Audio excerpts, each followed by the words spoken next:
शुक्लांबरधरं विष्णुं शशिवर्णं चतुर्भुजं प्रसन्नवदनं ध्यायेत् सर्वविघ्नोपशान्तये। अगजानन पद्मार्कं गजाननमहर्निशम् अनेकदन्तं भक्तानां एकदन्तम् उपास्महे।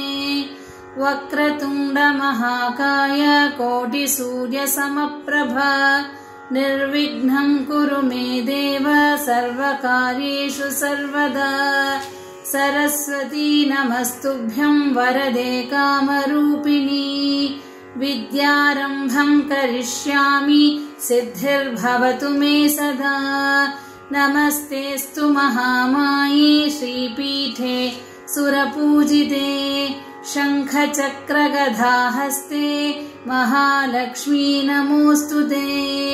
अन्नपूर्णे सदा पूर्णे शङ्करप्राणवल्लभे ज्ञानवैराग्यसिद्ध्यर्थं भिक्षां देहि च पार्वती। सर्वमङ्गलमाङ्गल्ये शिवे सर्वार्थसाधिके शरण्ये त्र्यम्बके गौरी नारायणी नमोऽस्तुते। मृत्युञ्जयाय रुद्राय नीलकण्ठाय शम्भवे अमृतेशाय शर्वाय महादेवाय ते नमः।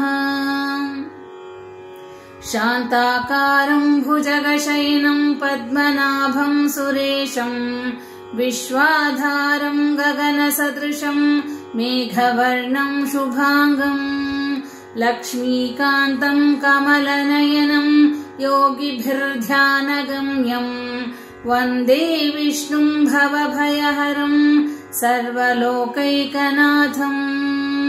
रामाय रामभद्राय रामचन्द्राय वेदसे रघुनाथाय नाथाय सीताय पतये नमः। कृष्णाय वासुदेवाय देवकीनन्दनाय च नन्दगोपकुमाराय गोविन्दाय नमो नमः। नमः सूर्याय चन्द्राय मङ्गलाय बुधाय च गुरुशुक्रशनिभ्यश्च राहवे केतवे नमः। नीलाञ्जनसमाभासं रविपुत्रं यमाग्रजं छायामार्ताण्डसम्भूतं तं नमामि शनैश्वरम्।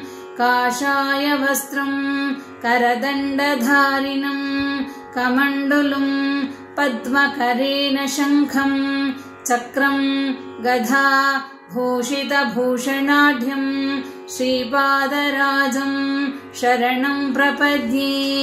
दिगम्बरं भस्मसुगन्धलेपनं चक्रं त्रिशूलं धमरुं गदां च पद्मासनस्थं रविसोमनेत्रं दत्तात्रेयध्यानम् अभीष्टसिद्धिदम्।